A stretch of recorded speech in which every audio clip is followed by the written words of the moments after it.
Okay, we're going to go ahead and get started. Hopefully everybody can hear me.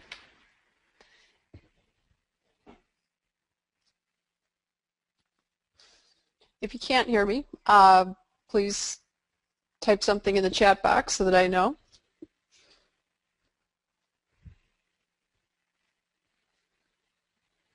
Okay, all right, let's jump in.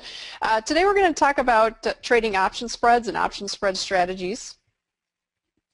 We'd like to first and foremost thank Trade Navigator for having us. If you're not aware of Trade Navigator and the platform that they provide, they actually have a pretty great option trading solution to those that are looking to trade option spreads. Not all platforms are capable of accepting option spreads, but Trade Navigator has a plugin or a tool that they call Option Navigator that does a pretty good job of it. And it also has built-in option analytics and a lot of things that, quite frankly, most platforms don't have. So it's pretty cool. If you've never tested it out before, I recommend that you give it a trial and see what comes of it.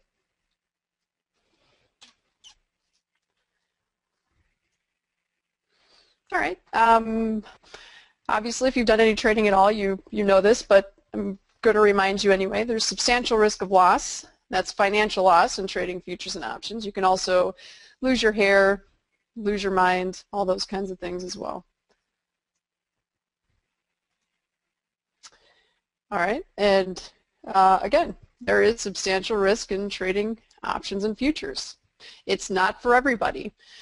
What we like to do at DeCarley Trading is we like to educate people before they get involved. Hopefully, before you ever place your first trade, you know exactly what you're getting into.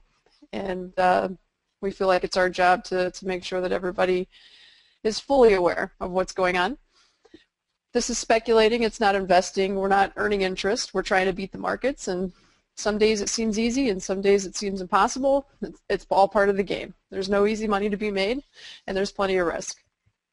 If you have any questions, or if there's anything that I don't cover here that you're interested in, or there's anything we can do for you, you can reach me. Again, I'm with DeCarley Trading in Las Vegas, Nevada. We're a futures and options brokerage firm. Here's my phone number and my email address. If you're on social media, you can catch me at Twitter at Carly Garner.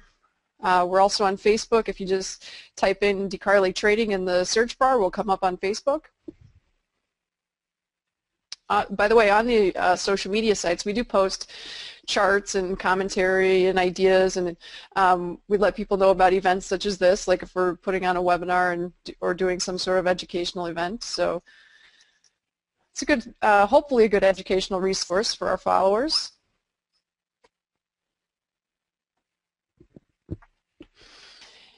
If you don't know who I am a broker, an analyst, and an author. I write a monthly column for Stocks and Commodities magazine.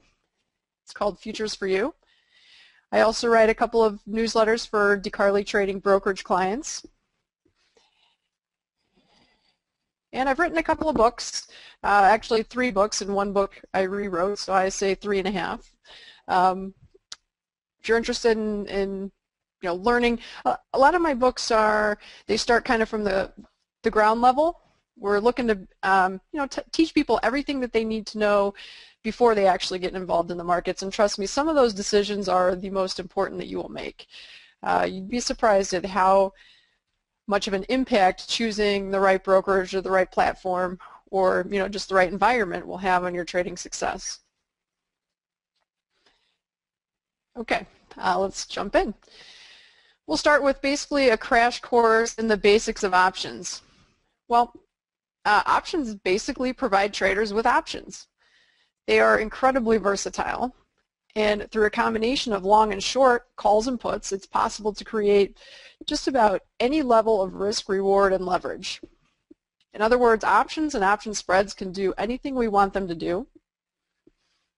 Well, anything except for tell us where the market's going and how to guarantee a profit. But you can be as aggressive as you want to be or as conservative as you want to be with options. So they're a great tool for traders of all sizes and types. You probably know this, but I'm just going to jump through this to make sure that we're all on the same page as we go on. There's 2 types of options. There's a call option and there's put options. Basically, an option is the right to either buy or sell. If we're talking about a call option, it's the right to buy at a specific price at a specific date in the future, and it's a bullish trade. If we're talking about a put option, it's the option to sell at a specific price at a specific period of time in the future, and that's a bearish strategy. Simply put, if you're an S&P trader and you think the S&P is going higher, you might want to buy an option to buy the futures at, let's say, 2150. Let's say you think the market's going to 2170 and you are willing to purchase an option that will give you the option to buy the futures at 2170. So you might say, I'm going to buy a July S&P 2170 call, and if the market gets to 2170, you at that point will have the ability, if you want to buy it at 2170. Obviously, you're not going to want to buy the futures at 2170 if it's trading at 2160, because you can go into the open market and do that at a better price. You can buy it at 2160 in the open market, so your option isn't worth much to you. But if the futures price rallies to 2180, you have an option to buy at 2170, 10 points below the market, so it might be valuable to you at that time. Now, we talked about the option strike price. The strike price is the price at which you will have the option to either buy or sell the futures contract. But the option has another price, and that's called the premium. The premium is the price that you pay to the seller for the right to buy or sell the underlying futures contract. In other words, it's the cost of the option. It's the value of the option. So the strike price is where the option kicks in, and the premium is how much you have to pay to buy that particular option. Now, option pricing is dependent on a lot of different things, but here's a couple that kind of stick out. The higher the market volatility translates into higher option premium. So if you're talking about a market or a scenario where the market is extremely volatile, it's all over the place, traders see that as an increased, basically an increased probability that the market's going to at some point turn move beyond the strike price of the option. So the option becomes more volatile. The option becomes more expensive with volatility. The more time there is to expiration also equates to more valuable options, and that's because the more time you have, the more likely that something is going to happen. Keep in mind, when you buy an option, you're basically buying the idea that something dramatic is going to happen. Options typically only pay out to the buyer if there's a big move. Another thing that a lot of people don't think about is market demand can increase the value of an option well beyond what's justified. Trust me, it happens all the time. For example, if you look at crude oil options every Tuesday afternoon or Wednesday morning, right before the inventory numbers come out, you'll notice everything's a little overpriced, and that's really a couple of things. That's because the market's expecting a little more volatility on the announcement, but also because speculators are trying to position themselves ahead of the announcement, and they're bidding up the price of the options. It happens in grain options before the USDA reports. It happens in S&P and bond options before a Fed day or non-farm payrolls. So it's just something to keep in mind. If you're thinking that you want to go long an option before a big report because you think the volatility is going to pick up, just keep in mind the market's already priced that in. A lot of times what you see is after the report, the options actually lose value, even if you're right. I've seen the bond market drop 2 full handles on a day, such as a day of a big event like the Fed meeting, and the puts actually don't gain any value because it's already kind of priced in before the announcement. So be careful with that. All right, these are generalizations, but things to keep in mind as you're sifting through option prices and trying to determine a strategy. The idea is just like anything else. The idea is to buy low and sell high regardless of what you're trading. Forex, futures, options, baseball cards, you want to buy low and sell high. It sounds easy. It's not always that easy. But you want to basically be a net buyer of options when volatility is low and maybe in markets that are kind of under the radar. They're not getting a lot of attention, and what that means is there's no demand for the options. You want to be a net seller of options in high volatility markets or markets that are surrounded by hype. And in those types of situations, there's high demand for options. We saw a wonderful example of this a couple of months ago when crude oil, basically last year, crude oil dropped 50 or more %. And what happened is the puts, if you would have looked at option prices a couple of months ago, crude oil puts were ridiculously expensive. I mean, strike prices of $20 were out the roof, and that's just because there's a lot of hype. Every time you turn on the TV, that's the first thing you heard about, or at least business news TV, I should say. Everyone's talking about crude, so the options were expensive. And by the way, the calls were actually pretty expensive themselves because those that weren't believing in the hype were taking the other side and they were bidding up the price of the calls. When you're trading options, it's probably a good idea to keep in mind the famous adage by Warren Buffett, be fearful when others are greedy and greedy when others are fearful. Before we start talking about spreads, I just want to point out a few things. I know that Trade Navigator has a lot of stock traders using their platform, and so I thought maybe this would be a good thing to mention here. There's a big difference between trading options on futures and options on stocks. Not all options are created equal. Sure, there are puts and calls in both venues, and that's the same, and the overall mechanics of them are the same, but there's some key characteristics that you want to keep in mind. When you're trading options on futures, the underlying asset is leveraged. Also, unlike stocks, the underlying asset in futures, which the futures options, which is futures contracts, actually have an expiration date themselves. So not only does the option have an expiration date, but the underlying asset, the futures contract, also expires. It gets a little bit tricky because each market has a little different calendar to work with, but in some cases, the option will expire one day and then the futures expires the next day. So it's not like stocks where, you hear a lot of people that sell puts in stocks because they say, hey, I wouldn't mind owning it at that level anyway, so if I'm assigned, no big deal. I'm long the stock from that price and I just hang on to it. It's not really quite that easy in futures because you can't hold on to the asset forever. If you sell a put and you get delivered, you may only be able to hold on to it for a day or two. You can, in theory, roll out into the next contract month, but it doesn't always work out favorably on the roll. So it's just a little more complicated.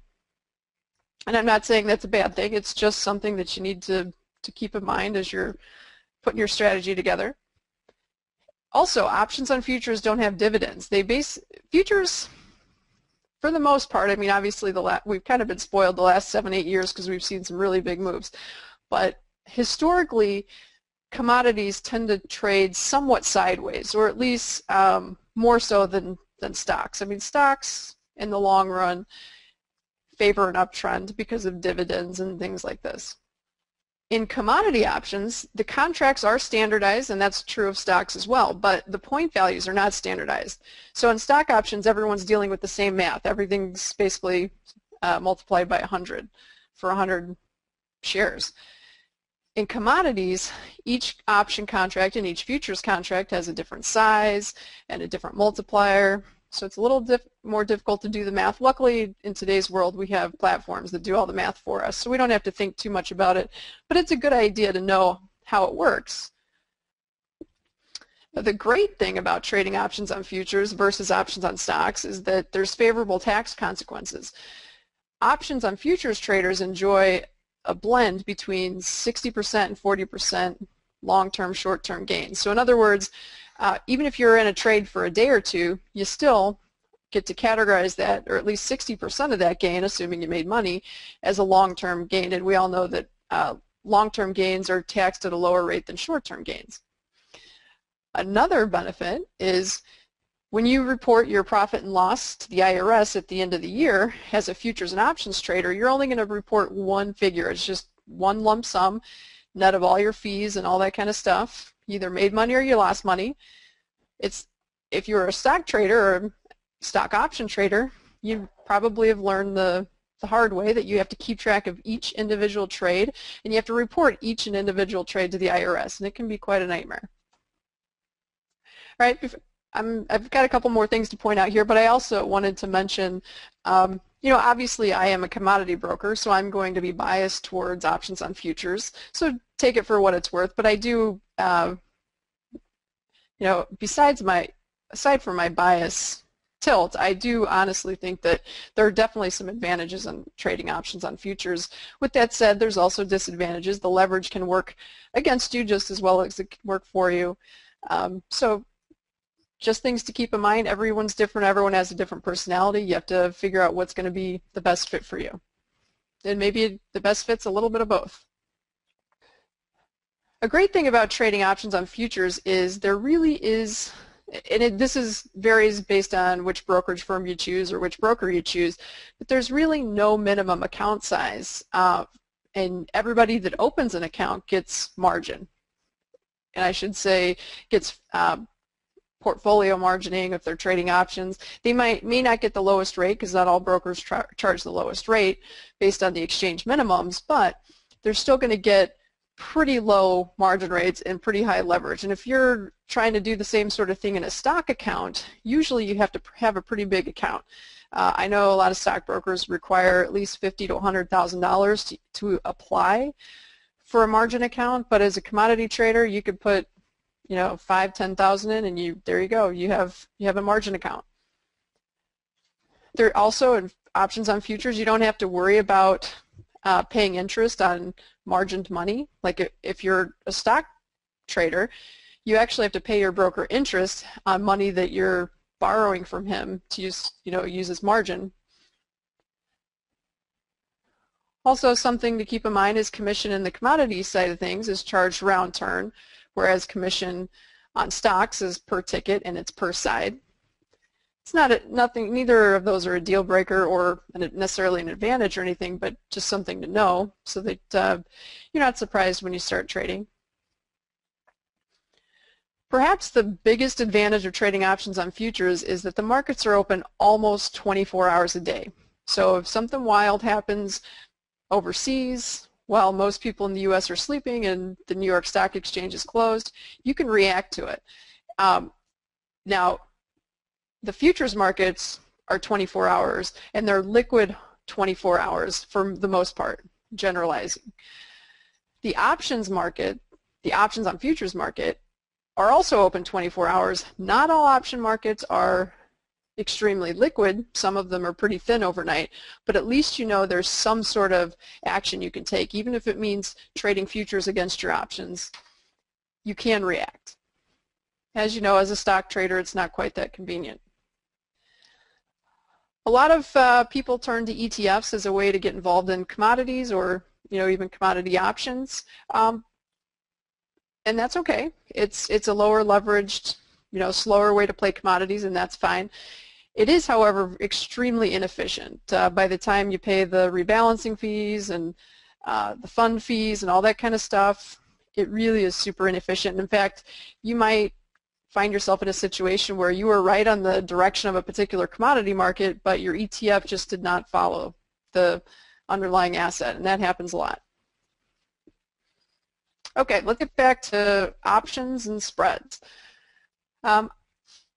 If you've ever come to any of my webinars before, you've probably picked up on the clue that I tend to prefer being a short option trader as opposed to being a long option trader.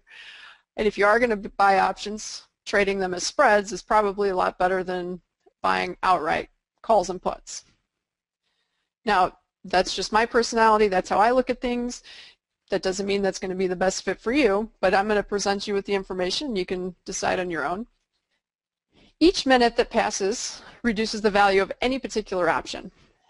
Buying an option is almost like buying a car. When you drive off the lot, what does it do? It loses value. Anytime you buy an option, you'll see it in your account. Now that everything's real-time and electronic, it's a lot easier to really see what goes on with your options. You buy them, and first of all, you're automatically losing the bid-ask spread, which is no big deal. And then as the day goes on and then as the week goes on, you notice your option is slowly eroding in value, and that can happen even if the market goes in the direction you thought it was going to go. So it doesn't necessarily only happen if you're wrong. It can happen if you're right too. Time works against the buyer, but it also works in favor of the seller. So remember, as a commodity option trader, you can be a buyer or a seller. You can decide which side of the coin you want to be on. Okay, there's basically two types of overall strategies, and this is true whether you're buying and selling options outright or whether you are trading spreads. There's a long option strategy, and that means limited risk in just about really in all scenarios. If you're trading a long option strategy, which means you're it gets a little bit complicated. I mean, there are situations where this will not necessarily be true, but generally speaking, if you're a long option player, you're going to be paying more premium for your spread than you're collecting. And we'll give you a couple of examples so you get a better idea of what I'm talking about. But a long option trader, we'll keep it simple. Let's just say you're buying a call or buying a put. As a long option trader, your risk is limited, your reward is unlimited, and that could be true with spreads also. It just depends on how you put them together. Again, we'll talk about that soon. So long option strategies have limited risk, unlimited reward. However, they are an eroding asset. Time is working against you, and worst of all, they have unfavorable odds. Approximately 80% of options expire worthless. And I say approximately because some studies say it's 70%, some studies say it's 90%. It's probably somewhere in between. And I also want to give you a warning that just because an option expires worthless doesn't mean that at some point in time it doesn't become painful to the seller. You can sell an option and the option can gain in value whether or not the futures price ever gets anywhere near your strike price or your option ever goes in the money. So it's not quite as easy as the black and white examples that we're going to give you. It gets a little more stressful. Again, I told you in the beginning, this isn't easy money. Even as an option seller, with the odds in your favor, things can go wrong. And even if they don't necessarily go wrong, if by the end of your trade, trust me, there will have been days that you lost some sleep, or maybe not lost some sleep, but you might have drank an extra cup of coffee or two. Shoot off your fingernails. I look at long option strategies or buying options as kind of like buying insurance or even buying lottery tickets. So somebody that's using options to buy insurance, they might be insuring a position they have in the stock market, or they might be buying insurance to protect themselves from a downturn in a commodity that they say they're a farmer and they farm corn. They may want to buy a corn put to protect themselves from something going south there. So you can use options as insurance. Most people are using options for speculation, and they're quite frankly lottery tickets. They have a limited risk, a limited out-of-pocket expense, but the sky's the limit when it comes to what they could possibly win. But the odds of those wins are not that great. So I see them as lottery tickets. Short option strategies are the exact opposite. A short option trader is taking the opposite side of the long option trader. Somebody wants to bet that something crazy will happen. That's the long option trader, so he buys an option. The short option trader is saying probably nothing crazy is going to happen. The market's probably going to stay contained in a specific range or within a specific price point, so they're taking the other side of that action. Option sellers have unlimited risk and they have limited reward. Most people look at that and they turn away and they say that just doesn't sound like it makes sense. Why would you take unlimited risk for a limited reward? Well, I can definitely see the point there, but the reality is more options than not expire worthless. So the odds are generally in your favor as an option seller. That doesn't mean you can just randomly sell options and it's going to be easy money, because it's not. There are certainly some caveats involved, and a little bit of skill and timing is important. But generally speaking, option sellers probably do face better odds of success on each individual trade. Okay, let's talk about option spreads. What is an option spread? An option spread is a combination of long and short options that together work towards a common goal. It often involves a primary option surrounded by short options to finance the trade. In most instances, the primary option is a long option. So if somebody's buying a call or buying a put, remember a call is bullish, a put is bearish, they may sell options around that position to help pay for it. If you've ever traded long options, you know that they can get pretty expensive. As an option buyer, your choice is either go way deep out of the money to strike prices that probably won't ever be seen and you probably won't make money on it unless something ridiculous happens, or you can buy a call or a put that's pretty close to the money and has some odds of success, but they're so expensive that you probably won't make money on that either because the market has to travel enough to cover what you just paid to get in. The solution to that is to sell premium around it to help pay for that primary position. And basically, when you're trading a spread, the position is inherently hedged. As the market goes up or down, some legs of the spread are going to benefit and some will not. This can be good or bad depending on the situation. Sometimes option spread trading is great because it gives you more room for error and it masks some of your mistakes, but other times it's frustrating because if you are too right, you may not make as much money as you wanted to make, or if you're too right, you might actually end up losing money if you structured your spread in a way that puts you at that risk. I like the idea of option spread trading a lot more than just simply buying outright calls and puts, but every market's different and every market's situational. It's just you just kind of have to take it situation by situation. But with that said, spread traders generally enjoy the best of both worlds. Spread trading enables a reduction of the market volatility. Option spreads can be created as a means of accomplishing various degrees of aggression and speculation. Remember, we said option trading or option spread trading can be anything you want it to be. You can swing for the fence or you can lay down a bunt. Spread traders can reduce their cost and arguably their risk through the sale of options around their primary long call or put. We're going to go through some examples and give you a few strategy ideas in a few minutes, so this will make a lot more sense to you. The primary goal of option spread trading is using the market's money to buy options, not your own. You know, if you've ever traded crude oil, you know that options near the money or at the money can be $2,000 to $3,000. Do you really want to risk $2,000 to $3,000 on an option that will probably expire worthless? Or, you know, maybe if it doesn't, it's got to travel at least $3 in price for you to make your money back. So just for you to break even, you've got to be right by $3. It's a tough game. So trading spreads will put you in, you know, it'll basically increase your odds of success by shifting your break-even point. And we'll give you an example of that also. The idea of spread trading is for every option that you buy, you should sell at least one or maybe two to finance the one that you're buying. The goal is to take advantage of the premise that most options expire worthless. Okay, we're going to start with ratio spreads. A ratio spread is one in which a trader simultaneously holds an unequal number of long and short positions.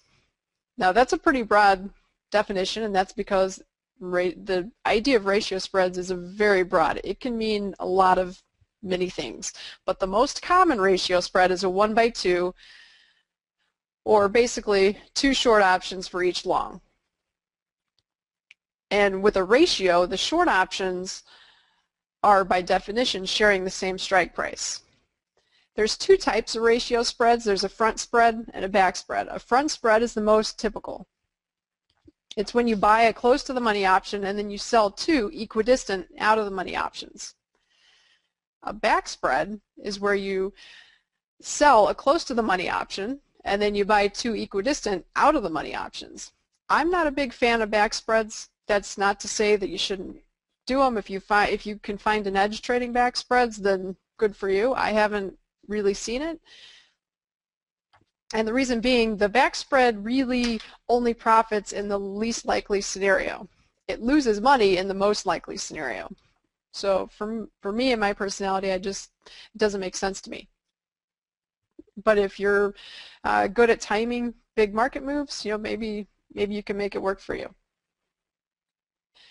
There's really no limit to the possibilities of ratio spreads. They can be constructed in an infinite number of ways. It might involve limited or unlimited profit potential, depending on how you structure things. But it's always, and that's because you're always going to be selling more options than you're buying, it's always going to involve theoretically unlimited risk. So a ratio spread can have either limited or unlimited profit potential, but it'll always have unlimited risk. And that's because you have more short options than long options, and that's equivalent to more risk.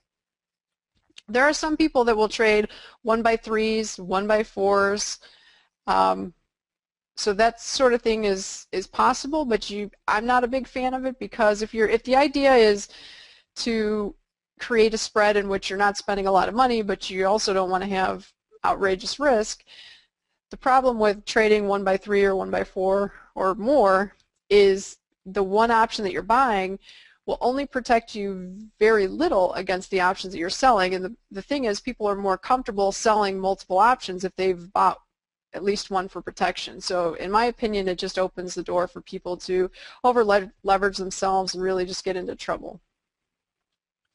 If a market explodes and you're long one option but short 4 or 5, you're going to be in trouble. You're going to be dead meat. You would have been better off selling 4 or 5 naked options, not in a spread, and just going deeper out of the money. That would have been a higher probability trade than a 1x4 or 1x5. And as we've mentioned before, the premise of an option spread, and particularly a ratio spread, is to finance the long option position with the premium that's collected for the short options. The idea is that assuming that more options than not expire worthless, the odds of success must be better for a spread in which 2 options are sold for every 1 purchased. At least that's my assumption. Whether or not it could mathematically be proven, that's another question, but it makes sense. If more options than not expire worthless, for every option you buy, if you sell 2, you should, in theory, be increasing your odds of success. This is just a couple of terms that you should be aware of, whether you're trading online or trading through a broker or talking in a chat room. You should know these terms just so that you can effectively communicate what's going on. When you're trading option spreads, there's what's called a net premium. Is it a net debit? A trader pays more premium for the long options than is being collected for the short. Is it a net credit? A trader collects more premium for the short options than is being paid for the long. Or is it an even money spread, which means you're collecting exactly the same amount of premium on the short options as you're paying on the long options? Now, the reason this matters to you is because when you're placing your trade, even if you're placing it online, you have to, if you have an option platform that's capable of option spreads, like Option Navigator is, and not many are, you actually have to name your premium. You place a limit order and you say, okay, I want a debit of this or a credit of this. You might also, on some platforms, it'll say on the buy side or the sell side. If it's the buy side, that's a debit. If it's the sell side, that's a credit. So just knowing the terminology will save you lots of headaches. Okay, ratio spreads. A 1x2 call spread is basically when you're buying a close to the money call and you're selling 2 out of the money calls at the same strike price. It's a bullish spread. One of the calls is covered because you're long 1 call and you're short 2. So one call has, I should say, one of the short calls is covered, but one of them is naked, and that's where your unlimited risk comes in. And the downside of a ratio spread is if you're too right and the market rallies too far. We're going to go over an example in a minute to kind of illustrate this, and you'll have a better understanding. But the beauty of a call spread, or a 1x2 call spread, is you get in most of the time, depending on the market and how you arrange things, you can get in almost a free trade. Like, you don't pay anything to get in the trade. There's a little margin because the risk is theoretically unlimited, but you're not paying anything. It's free. The problem with it is if you're too right, that free trade turns into a nightmare as the market rallies past your short calls. And another downside is it's difficult to exit the entire spread at a desirable profit until expiration.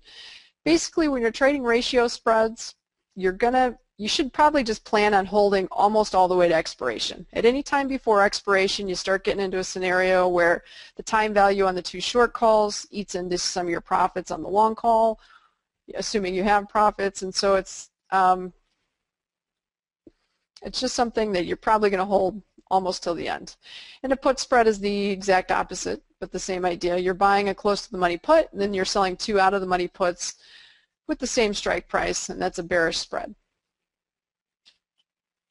Okay, just so you understand, a 1/2 ratio, right, has unlimited risk, limited profit potential, because your profit potential is going to end up being capped at the strike price of the 2 short options. We're going to show you a payoff diagram so you get a better idea of what I'm talking about. The great thing about it is there's low out-of-pocket expense. Like I mentioned, a lot of them can be done for free. And another great aspect of 1/2 ratio rights is there's a large profit zone. With a 1/2 ratio right, I don't want to say it's hard to lose money, but the odds are in favor of you making money or at least breaking even. The only way you can lose money is if the market really, really moves dramatically. And trust me, it happens. We've all been there. But the odds are pretty good with 1/2 ratio rights. In my opinion, they're best executed in highly volatile markets. Ideally, you want the long option to be along with the trend and the short options to be counter trend, and this is because you don't want to be selling options that are cheap. A lot of people try to do 1/2 ratio rights counter trend, and what happens is, as we all know, markets, when the trend ends, it ends pretty dramatically. They say the trend is only your friend until it ends. And so if you've got let's say, for example, we'll just use the S&P for example. If you think the S&P is going down and you buy a put, we'll say a 2000 put, and you sell to 1950s, I haven't priced these out. I'm purely just going off of complete randomness. But as an example, if you buy a 2000 and you sell to 1950s and the market drops, that's great, and you could potentially make some money. You probably got the trade-off for cheap or free. But what happens is if the market continues below 1950, the strike price of your puts, you're really going to start to get into trouble if it falls too far too fast. And so sometimes if you're trading these counter trend, you might end up being too right, and when you're too right, you get into trouble with these. Okay, this should give you a better idea of kind of what I'm talking about with the ratio right here. Okay, this is an example on the S&P. This is actually a 1/2 call spread, and again, this is just for educational purposes. We're not recommending this trade, but the idea is a trader could buy a July 2110 call for approximately 35 points. Each point in the E-mini S&P is worth $50. So 35 is actually $1,750. Now I don't know about you, but I probably wouldn't throw $1,750 out on an option that you might have a 50-50 chance of maybe making a little money off of. If you bought the 2110 call alone for $35, the market would have to go to 2145 just for you to break even at expiration. I mean, that's seems like a lot of work just to break even. So the solution to that might be to sell 2 of the July 2150s for 16. Now if you sell 2 for 16, you're basically covering most of the costs to buy the July 2110 call. So it's almost a free trade. Not quite, but almost. You pay $3 for it. That's $150 in the S&P.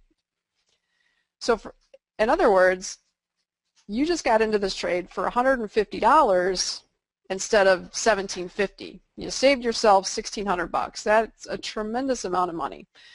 And that's the appeal of doing these types of spreads. Now, on a trade like this, I would feel relatively comfortable with a 1/2 because this is actually going along with the trend, and the calls are probably a little overpriced. So the odds of you getting in trouble on the upside probably aren't that great.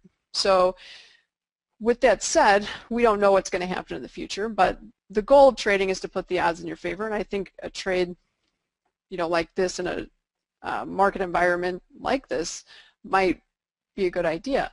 So just to give you an idea of how this would play out, you'll notice here we've got, not very good at drawing, but you get the idea. This is kind of what your payout diagram would look like. As long as the market's above 2110, you're going to make something. Below 2110, you only lose $150. If the market comes down here and we're down here at expiration, or it could be at 0, or we could have a flash crash and we could be at 1,000. It doesn't matter. You only lost $150. But if it crawls above 2150 at expiration, you're making something. In fact, you're making money all the way up to 2150, which is the strike price of your two short calls. At 2150, that's where your profit maxes out. And then above 2150, you're basically giving your profits back. And then you run out of money approximately 2190. It actually comes out to 2187 because you paid $3 to get into the spread. But you get the idea. This trade makes money all the way from 2187 to 0. So the odds of making money, or at least breaking even or sustaining a small loss, are pretty good. Where a trade like this gets into trouble is if you're too right. If the market blows beyond the 2150, which would essentially be your target on a trade like this, and continues higher above 2190, up here is the danger zone. You have theoretically unlimited risk because you're naked one option. You're long an option, which is protecting your short call at 2150, so the long option kicks in here and it protects you. But then as you lose that protection, you're giving back your profits to 2190 and you run out of profits, and that's where you have unlimited risk. When I say unlimited risk, it's similar to being short a futures contract. So I'm not saying it's any more dangerous than trading the futures, because it really, in my opinion, is not. If you sold a futures contract at 2190, you'd be facing about the same risk as what you would be facing with this spread. However, the thing about this spread is you had the opportunity to make money all the way from 2190 down to 2113-ish. Okay. Here's basically the same slide, but this time we're going to talk a little more about break-even points. Now, I mentioned before that this trade only cost us $150 to get into. And as long as the market stays above as long as it stays above 2110, we make something. And actually, the break-even point's 2113 because we paid $3 to get into the spread. So in order for us to get our money back, the market has to be at 2113 at expiration. Our max profit of $1,850, and we figured that by taking the distance between the two strike prices, the 2110 and the 2150, that's $40. And I mentioned $40. Well, each dollar in the S&P is worth $50, so you take 40 times 50, so that's $2,000, but we paid $150 to get into the spread. So $1,850 is our max profit target. And again, I mentioned that you were giving profits back, and we are, but we run out of money right at 2187, because remember, we paid $3 to get into the spread. So I'm just trying to give you an idea of how the break-evens work here. The break-even points are shifted by the premium that we paid. In other words, even though our trade was kind of free, it wasn't completely free. We still have to pay for it. So that $150 has to be made up here from the get-go. And I don't know about you, but for a risk of $150 and a potential profit of $1,850, doesn't sound like a bad deal, right? And again, remember, you only lose money if it goes above 2190. That's the only scenario in the world that you're going to lose money at expiration, as long as you keep everything together. Okay, sorry, so that is a ratio, right? All right, now we'll show you a way to adjust a ratio spread in just a minute. So ratio spreads are awesome because they give you a wide profit potential and they're cheap, but they can be challenging in volatile markets because the extrinsic value, or the implied volatility of the two short options, can engulf profits on the long options. So all of those figures that I gave you, the risk and the reward figures, those are based on everything at expiration. At any time before expiration, things can be a lot different. And in fact, at any time before expiration, you're probably going to be a little disappointed. You don't really start to see your profit on a trade like this until we get right into the last week or so of expiration. So again, this is something you'd have to put on and hang on to for a while.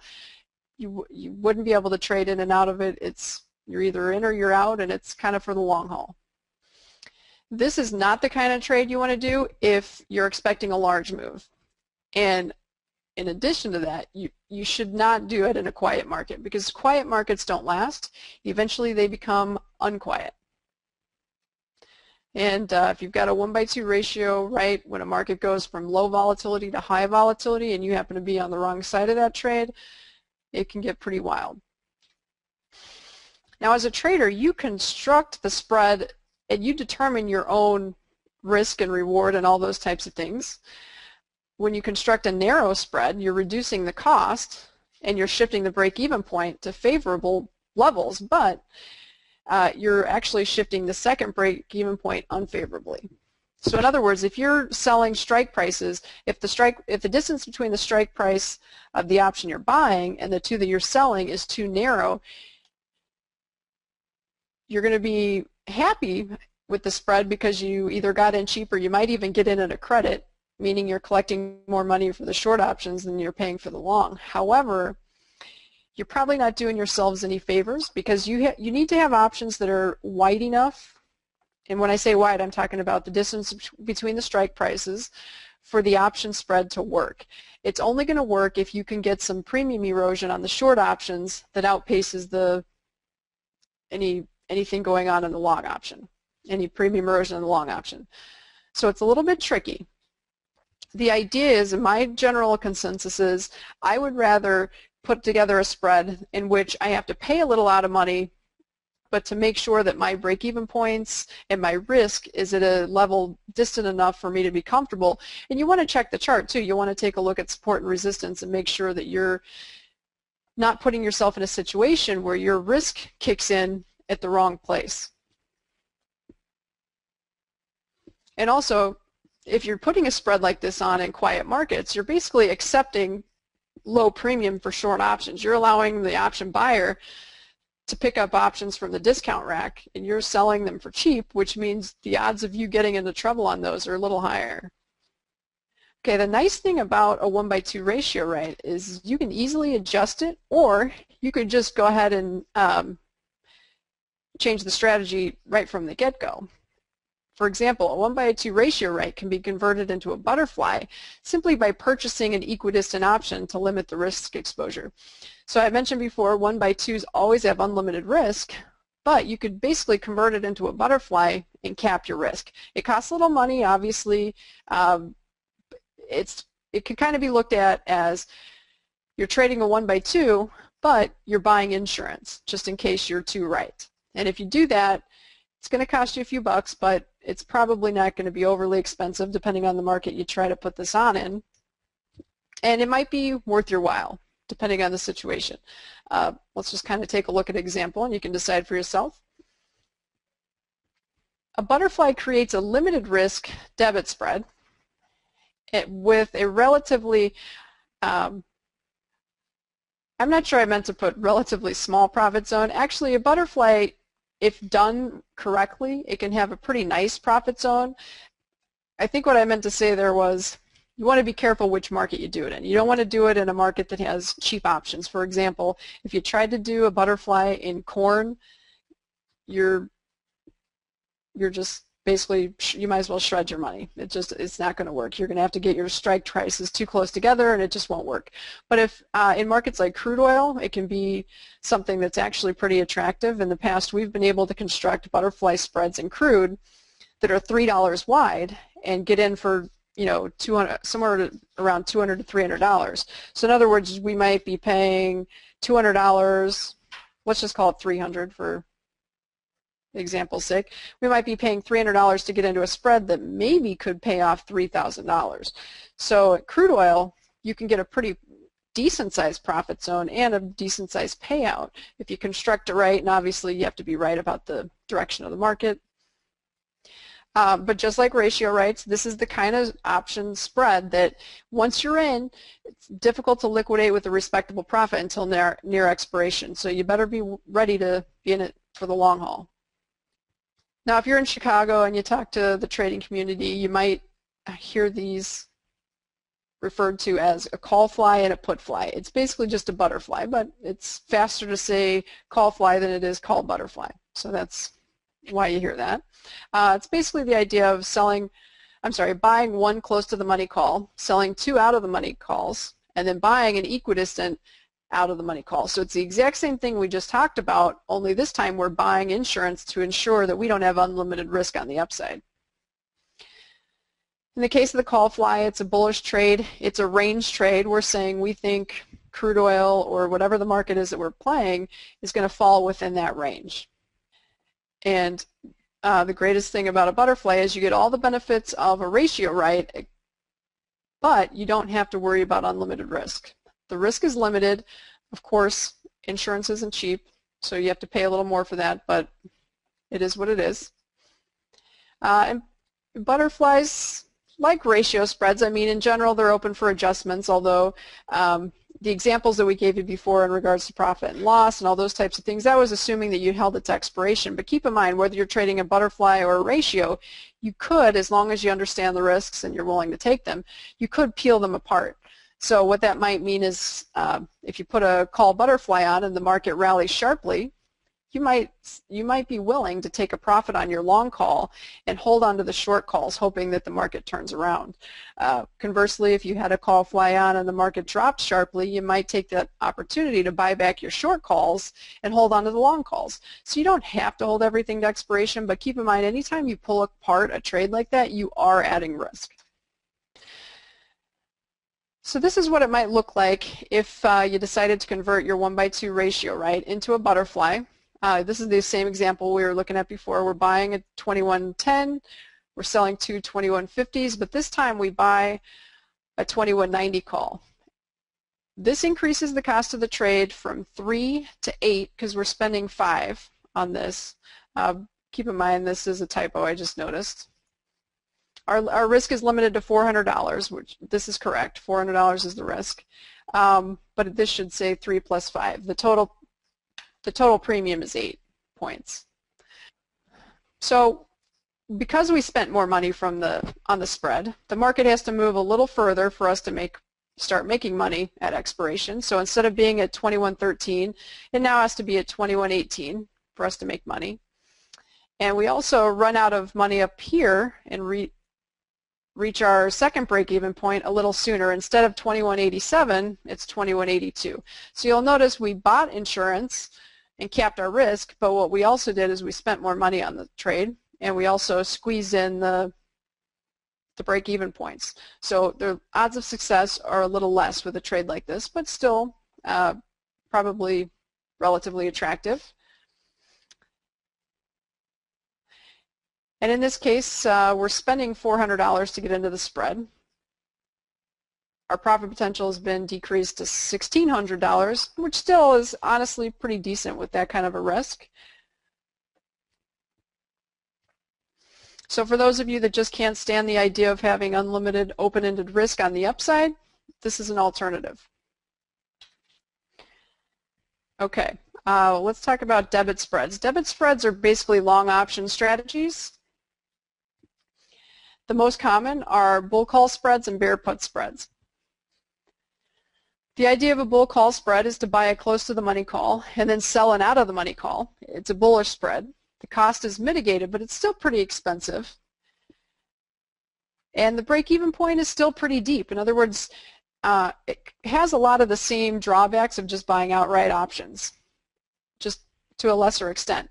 So you have to be right about the direction enough to cover what you spent to get into the trade. Bear put spread is the same idea, just in the opposite direction. We'd be buying a put and then selling a put out of the money to pay for it. Bull call spreads and bear put spreads have limited risk and limited reward. In my opinion, they're best used as a counter trend strategy. They do require pretty large out-of-pocket expense, and this creates distant break-even points. And in many cases, but again, it's situational, less than attractive odds of success. Here's why you would do a bull call spread as opposed to buying an option. Again, it comes down to money. If you if you've ever traded beans before, this is soybeans, you know that each penny is worth 50 bucks. So if somebody thought soybeans were going higher, they could have bought a July 950 call for 24 cents, which is equivalent to 1,200 bucks. It's a lot of money for an option. And we've already discussed that more options than not expire worthless. So an outlay of 1,200 bucks when you're working against time decay is pretty substantial. A trader could decrease their out-of-pocket expense by selling a call option up above. In this case, they might have cut their expense in half. So instead of spending $1,200, they only spent 13 cents, which is 24 minus 11. They only spent 650 bucks. Now that's a little more reasonable. Okay. For those of you that are not familiar with Options Navigator, you should check it out. You should run a demo on it and just take a peek at it. It is capable of option spreads. You'll notice over here. This is just a screenshot. It's not a live example, but you can click on the drop-down menu and pick between strategies, and it actually has a cool little calculator, I guess, is the best way to refer to it. And it'll give you, each of these buttons will populate some information on risk and reward and analytics and all those kinds of things. So it's a pretty cool piece of software. It also has a built-in analyzer. And this down here on the right-hand corner, oops, my drawing is horrible, is basically what you'd use as your order entry ticket. So not only do they have preset option spreads built into the platform, you can actually do user-defined spreads if you want to by choosing different strikes and of calls and puts and all that kind of stuff. And then you enter in the details down here. So I just wanted to point that out before we continued with this. Okay, so the break-even point of a bull call spread is not dramatically unlike what we just went through with the ratio spread. You're basically going to take the net premium that you paid and you add it to the strike price of your long option right here. So the break-even in this situation is $9.63 because we bought a $9.50 call and we paid a total of 13 cents after financing the trade with the sell of a $9.80 call. And what this does to it is it basically creates a trade where we're risking about 630 bucks, 650 bucks. So worst case scenario, no matter what happens, if beans goes to zero, the most you could lose is 650 bucks. However, if you notice, the market has to travel quite a ways just for you to get your money back. And your profit potential is capped at the 980 because that's the call we sold to help pay for our call. So the most you could ever make on a trade like this is 850 bucks. So you're putting up 650 to make 850. It's not horrible, but it's not great. We're going to show you maybe a better way to do that. You can actually swap risk for better odds. And let me show you what we're talking about here. In the previous example, we bought an option and then we sold an option. But why stop there? A bull call spread trader could sell an additional call with a distant strike price to reduce the cost of the primary position even more. This is actually referred to as many different things, but the most common is a Christmas tree. So if you hear somebody calling an option spread a Christmas tree, this is what they're talking about. It's basically a bull call spread with an extra call sold above the market. It's kind of like a version of a ratio spread, except for the two short calls have different strike prices. And again, this type of thing is basically swapping risk and reward. The goal of selling premium is to increase the odds of success by accomplishing two things. We're shifting the break-even point closer to the market. So in the case of a call spread, we're shifting the break-even point lower. It's more easily attainable, and therefore the odds of success are better. We're also lowering the out-of-pocket expense of the trade because, don't forget, more options than not expire worthless. So if we're collecting more premium than we're paying out, we're probably going to be better off from a probability standpoint. So we're lowering the cost of the trade and we're increasing the profit potential. But again, the benefits are not without additional risk. When we're basically swapping lower cost and better odds for unlimited risk. Now, you don't want to collect premium just to collect premium. You really need to carefully choose your risk points. You can't control the market, but you can control your risk points. So when you're looking to sell options to finance trades, make sure you're placing strikes and unlimited risk beyond support and resistance areas. I can't emphasize this enough. Markets have tendencies to go to support and resistance and at least test them. So you really want to make sure you're selling your options beyond those levels. And quite frankly, make sure that you're collecting enough premium net of commission to make the risk worth the reward. I see a lot of times people will put spreads together and the third option that they're selling, they're only collecting, you know, $75, $80 for, and to be honest, at that point it's probably just not worth it. You're not getting enough of a benefit to justify adding that risk to your trade. So here's an example of a Christmas tree. The bull call spread trader could sell another call to help reduce the cost of his trade and shift the break-even points. In this case, we're going to hypothetically sell a 990 call for 8 cents. So no longer is our risk $650, it's now only $250. And the break-even point has been shifted to 955. The market only has to go in our favor about 5 cents for us to make money. The primary difference in this trade is not only is it more likely that we will make money on it and our profit potential is increased, but the risk that we're accepting is well above the market.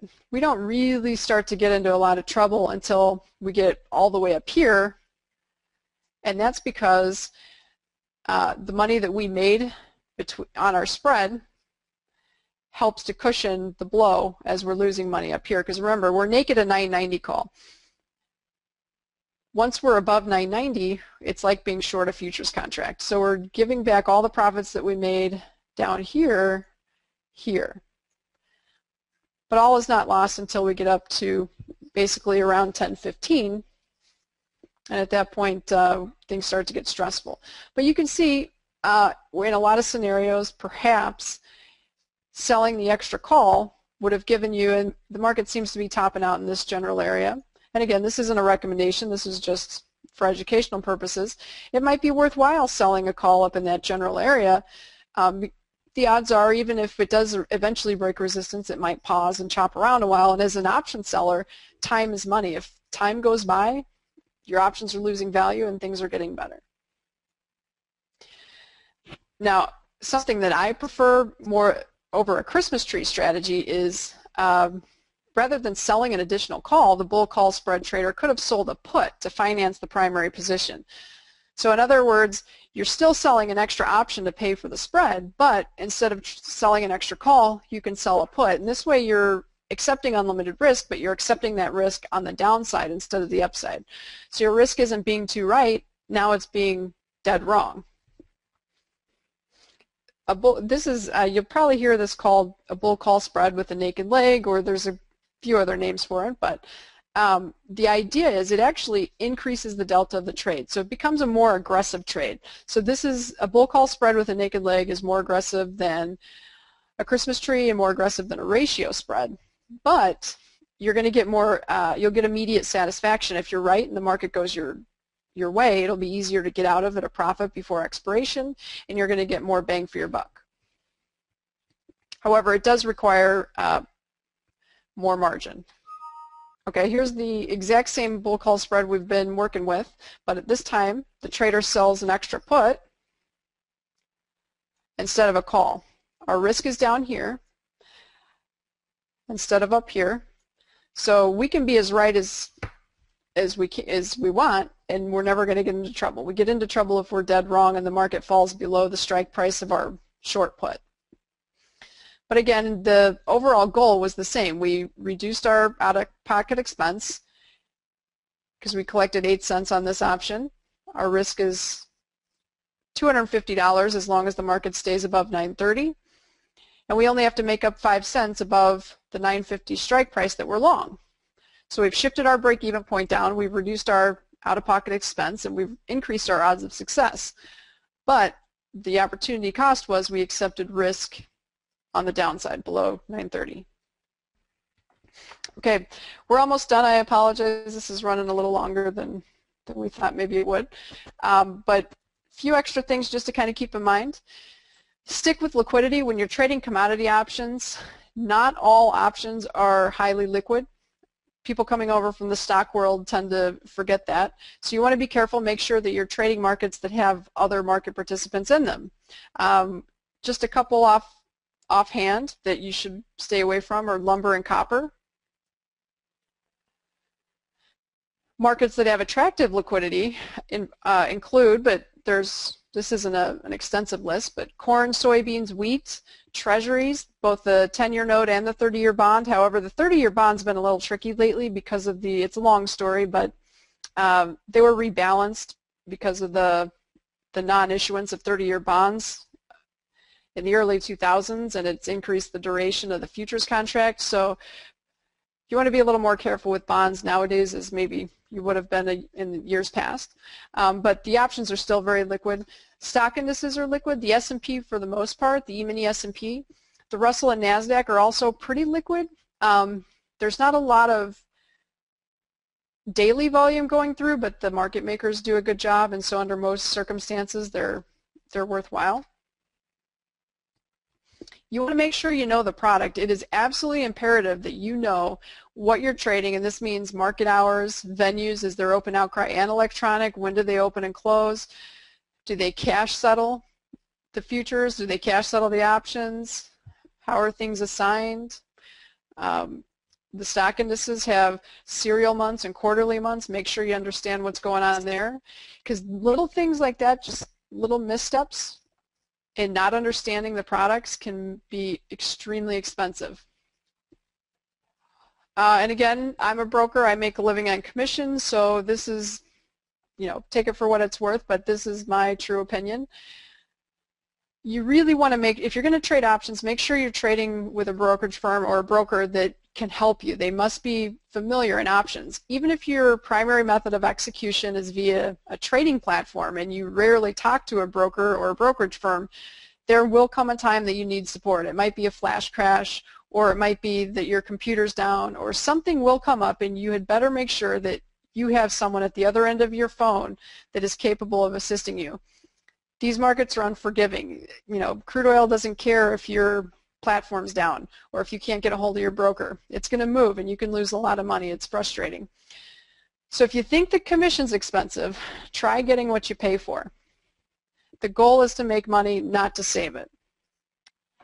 Another thing to keep in mind, particularly as an option seller or an option spread trader, a lot of discount brokerage firms they'll accept your account and they'll tell you can sell options, but they really their profit margins are so slim they cannot afford to take any risk. So they'll charge you higher margin rates, they'll force liquidate your trades, they'll tell you can't do certain strategies. They will basically restrict your trading. Make sure your brokerage firm is option selling friendly. Make sure they give you span margins. I have heard horror stories of brokerage firms, not ours, we don't do this, but some brokerage firms will force liquidate client accounts and cause hundreds to thousands of dollars in unnecessary losses just because the risk manager got uncomfortable and they just were not equipped to manage short option clients. So if you're paying commission to the right brokerage, even if it's an extra dollar or so, trust me, it's an investment, not an expense. Sometimes people trip over dollars chasing pennies. Make sure your broker offers span margins. Span is standard portfolio analysis of risk. It's the exchange minimum margin requirement.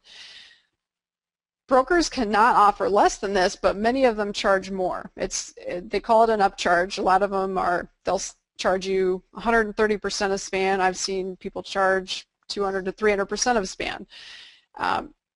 It might not seem like a big deal, and under a lot of circumstances it's not, but in the long run it will make a difference, because eventually volatility is going to spike, a position is going to go against you, and sometimes that increase in margin requirement that your brokerage firm is charging you triggers a margin call that wouldn't have been triggered at another brokerage firm, and it forces you out of trades prematurely, and it can be an expensive lesson to learn. Don't blindly follow the gurus. Nobody knows what's going to happen tomorrow. I've been doing this for a long, long time, and trust me, the markets surprise me every day. They prove me wrong frequently. It's just how it is. So don't get too comfortable following somebody else's trades. Even the experts can be wrong at times. Do your homework and use reasonable position sizing.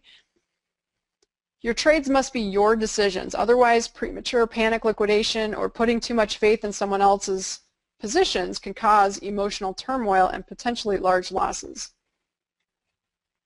And I know everybody is really keen on following the trend, and that it works until it doesn't. But as an option trader and an option seller, you want to really, really be careful that you are not buying options at the worst time and selling them at the worst time. And this means buying options when they're expensive and selling options when they're cheap. Options have the ability to double, triple, or quadruple in value in a day. So if you're buying options after they've already had that volatility explosion, you could easily see them lose 20, 30, 50, 60% in a day or two. So you want to make sure if you're selling options, try to do it when the option's overpriced. I look for options that may have doubled or tripled in value in the last couple days. When I see that happen, that's when I start getting interested in possibly selling an option. Conclusion. Options are versatile in regards to both risk and reward. Make them whatever you want them to be. Decide, there's a lot of homework to be done here. This option trading is not easy, but trust me, you will be able to find a strategy that works for your personality. Trading options on futures involves several benefits over stock speculation. Remember, there's preferable tax treatment, 24-hour markets, leverage on all size accounts. And the biggest takeaway from this particular class is traders can shift the odds of success in their favor through the use of short options. So anytime you have the urge to buy an expensive option, maybe take a step back and think about, well, what can I sell to pay for it, and give yourself the best odds of success. And margin calls are really, this is kind of a side note, margin calls are no reason to panic. They're just a reminder that maybe you need to adjust your risk exposure. And adjusting margin risk is really, not always, sometimes problems are too big to fix, but a lot of times margin situations can be fixed by simply buying an extra call or put or selling an extra call or put. Just depends on the situation. So if you're with a broker that's been doing this for a while, he should be able to give you a pointer on how to adjust your margin and get you off a margin call if necessary.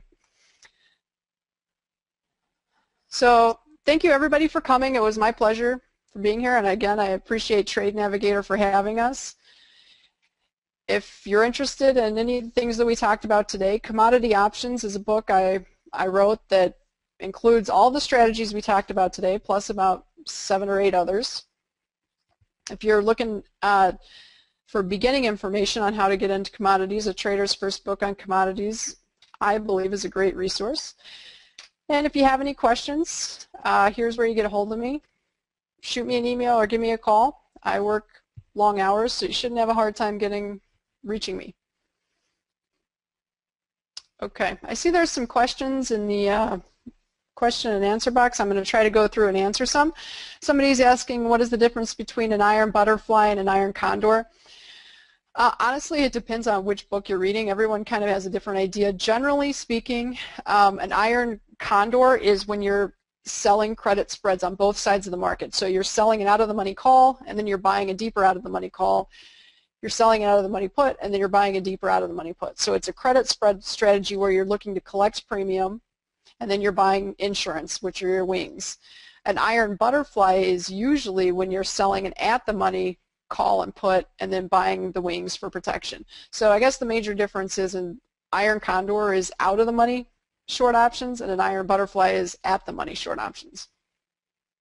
Somebody's asking why all the way to 21.45. Is that because of the spread? And yes, I don't have the slide up in front of me, but yes, the idea is you don't actually start losing money until the short option, the naked short option, goes against you enough to have engulfed all of the profits that you made on the way up.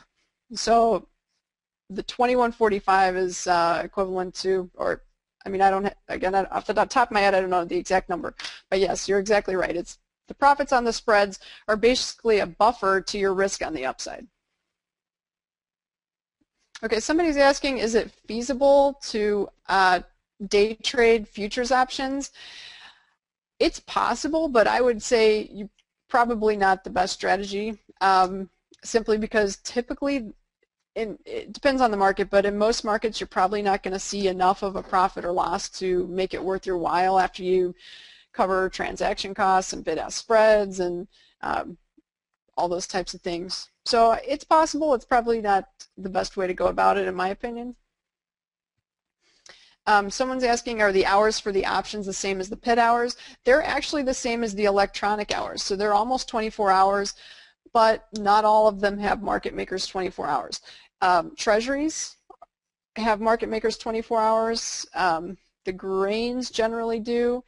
The E-mini S&P generally does. Last I checked, the euro for the most part did, but some of the markets, like for example, if you pulled up crude oil options in the middle of the night, you'd notice there's really no bids or asks. There might be a few random retail traders with orders out there, but it creates a scenario where the bid-ask spread's really wide. So even though the option market is open in crude oil, they're not necessarily tradable 24 hours.